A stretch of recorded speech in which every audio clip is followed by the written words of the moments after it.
sa lagay ng ating panahon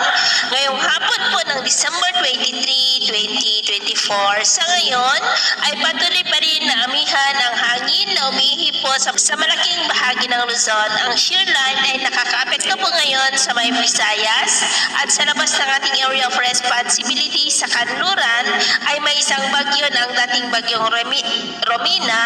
pero papalayo na po iyan. At sa ating long range forecast ay wala pong bagyo na nakikita mula rito na tatawid dito sa ating kalupaan hanggang sa matapos ang bagong taon, pero may nagbabanta na mabuo sa silangan ng ating bansa sa unang mga araw ng susunod na taon at ang development niya ng ating babantayan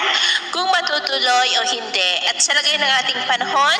ngayong hapon ay cloudy skies with isolated rain sa malaking bahagi ng Mindanao, Panay Island, Negros, Cebu, Bohol, Leyte, Calabarzon, Camarines Provinces,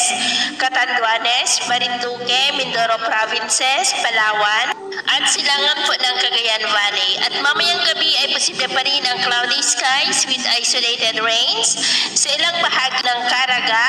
Davao Region, Northern Mindanao, ilang bahagi ng Sorsogon, Antique, Iloilo, Negros,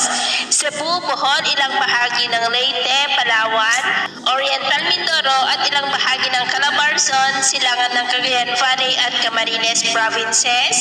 Kaya mag-ingat pa rin po tayo sa banta ng mapagbaha at pagguho ng lupa. At sa atin naman pong mga baybayin, iwasan na muna natin ang papalaot sa kanlurang baybayin ng Luzon, silangang baybayin ng Luzon at Visayas, maging sa seaboard ng Batanes, Babuyan Island seaboard at northern seaboard ng Cagayan dahil ang mga alon dyan ay posible po na aabot hanggang sa 6 to 12 feet. Kaya hanggat maaari ay iwasan na muna natin ang papalaot dyan sa mga may kulay pula para po mas makaiwas sa mga sakunang